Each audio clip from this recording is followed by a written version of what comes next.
At a house party, Cole searches for his brother, Duckett. Eventually, he locates him in a locked room.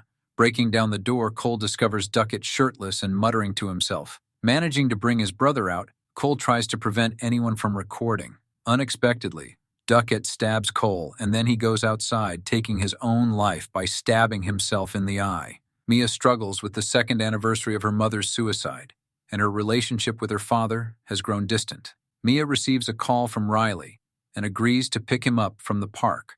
On their way back, they come across an injured kangaroo. Riley urges Mia to put it out of its misery. Mia prepares to run it over with her car, but she finds herself unable to do it. Riley's sister Jade is Mia's best friend. Mia shows Jade a video of a popular paranormal game circulating in school and expresses her desire to join. Later that night, Mia, Jade, and Riley sneak out and make their way to the party.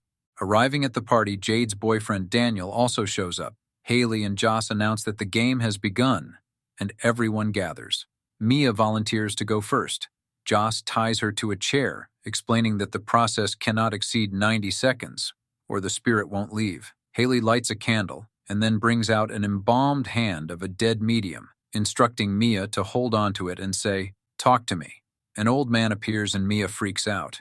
Mia grabs the hand again and repeats the phrase. This time it's a different spirit. Mia then says, "I let you in." Mia appears possessed and starts laughing in a creepy voice, threatening Riley to tear him apart. The door opens on its own. Time is almost up, but the spirit resists leaving, and Joss can't pull the hand apart. The lights start flickering, and everyone becomes panicked. They finally break the connection and blow out the candle, bringing Mia back. That night, after Riley falls asleep, a rotting hand touches his face. The following day, Jade invites Haley to play the game again.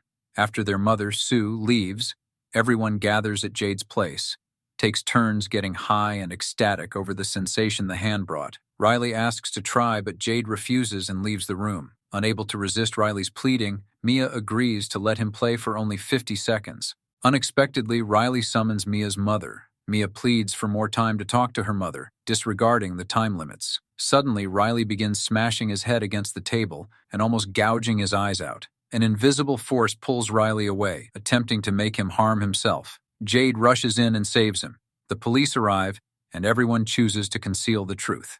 Mia secretly takes the hand back home. Mia visits Riley at the hospital, where he is in critical condition. She's asked to leave by Jade and Sue. Seeing her mother's spirit, Mia follows her but finds nothing. Daniel decides to drive her home and stays for the night. At night, Mia can't sleep and watches her mother's video. Later, she falls asleep and has a dream about her mother's death scene, with her hands covered in blood. Startled awake from the dream, Mia sees a spirit sucking on Daniel's foot. When she tries to wake up Daniel, he discovers that Mia is the one sucking his foot. Daniel is horrified and leaves. Mia is very upset. She takes out that hand, lights a candle, and attempts to contact her mother, who reveals that her death was unintentional. Her mother also tells her that Riley is in pain and urgently needs help.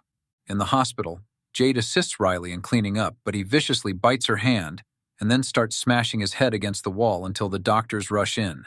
Everyone gathers, and Joss claims the hand belongs to Duckett, who mentions that spirits tend to impersonate others.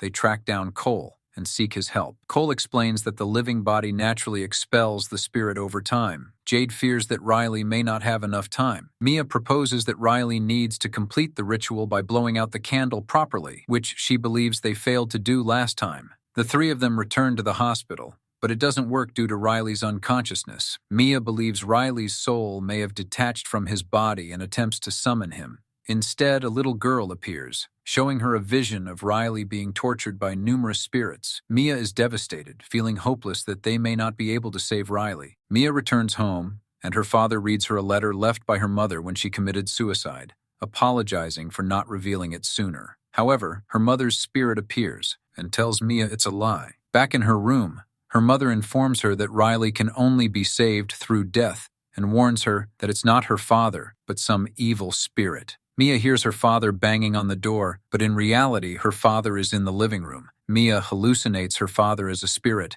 breaking into her room and attacking her. At this moment, her father hears the commotion and finds Mia struggling on the floor. Just as Mia tries to kill the spirit, she ends up stabbing her father in the neck with scissors. The next day, Mia calls Jade, claiming she has a way to save Riley and urges her to come over, tricks her in leaving the hospital. Mia arrives at Riley's room. Mia sees him as a decaying spirit lying in the bed. She attempts to kill him, but she can't bring herself to do it. Meanwhile, Jade arrives at Mia's home and discovers her injured father. She immediately calls Sue, alerting her that Mia is dangerous. Sue rushes to the room but finds Riley missing. Jade returns to the hospital and sees Mia pushing Riley in a wheelchair and tries to stop them. They come to a nearby highway. The spirit of Mia's mother shows up and attempts to convince Mia to push Riley into oncoming traffic to end his suffering. Instead, Mia jumps in front of a car and is severely injured. Mia finds herself back in the hospital, where she sees Riley recovering and heading home with his family. She discovers she has no reflection in the mirror and her hands are disfigured. She sees her father and follows him,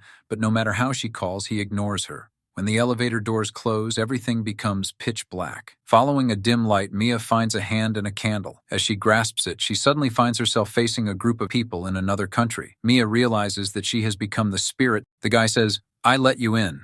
Thanks for watching. Please like, share, and subscribe.